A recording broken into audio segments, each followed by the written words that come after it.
وعلیکم السلام ورحمۃ اللہ وبرکاتہ۔ مسائل شرعیہ گروپ پر یاد فرمانے کا شکریہ۔ آپ کے دو سوال ہمیں موصول ہوئے، جواب حاضر۔ پہلا آپ نے پوچھا کہ مرنے کے بعد نابالغ بچے کی روح کہاں پر رہتی ہے، اور دوسرا آپ نے پوچھا کہ نابالغ بچہ میدان محشر میں اپنے والدین کو پہچان پائے گا یا نہیں۔ دیکھیے عزیز محترم، آپ کے پہلے سوال کا جواب یہ ہے کہ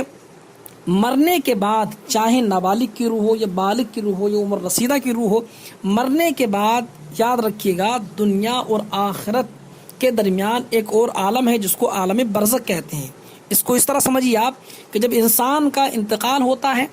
اس وقت سے لے کر کے روز قیامت اٹھنے کے درمیان جتنا وقفہ ہوتا ہے اس کو عالم برزخ کہا جاتا ہے، ٹھیک ہے۔ اور ساتھ میں یاد رکھیے عالم برزخ انسان جس مقام پر رہے گا وہ اس کے لیے قبر کہلاتی ہے، چاہے یہ قبر گڑھے کی شکل میں ہو یا کسی کو سمندر میں ڈالا جائے تو سمندر اس کے لیے قبر ہے، کوئی شیر کے پیٹ میں ہے تو شیر کا پیٹ اس کے لیے قبر ہے، اور وہیں پر اس کو عذاب و ثواب ہوگا۔ تو مرنے کے بعد انسان کی روح عالم برزخ میں چلی جاتی ہے۔ عالم برزخ کیا ہے کہ انسان کے انتقال ہوا اور اس کے انتقال سے لے کر کے روز قیامت اٹھنے کے بیچ میں جو وقفہ ہے اس کو عالم برزخ کہا جاتا ہے۔ تو سب کی روح وہاں چلی جاتی ہے۔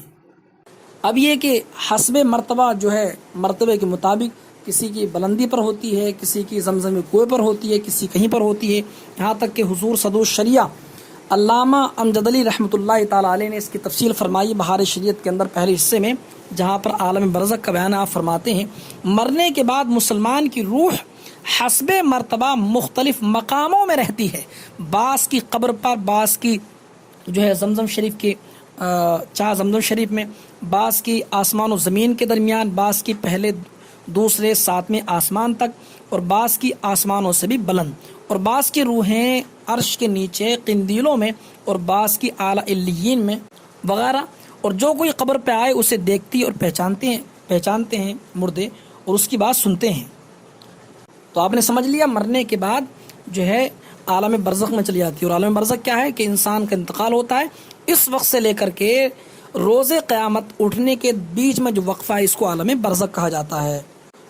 دوسرا سوال جو آپ نے پوچھا کہ نابالغ بچہ اپنے والدین کو پہچانے گا، بالکل اس سلسلے میں یاد رکھیے گا عزیز محترم، میدان محشر میں جو بچے نابالغی میں فوت ہو چکے ہیں وہ اپنے والدین کو بخشوائیں گے،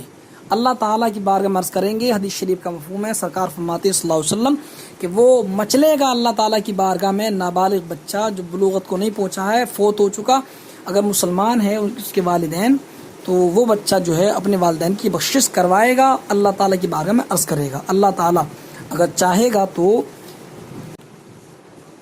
اس کے والدین کو بخش دے گا، ٹھیک ہے۔ السلام علیکم ورحمۃ اللہ وبرکاتہ۔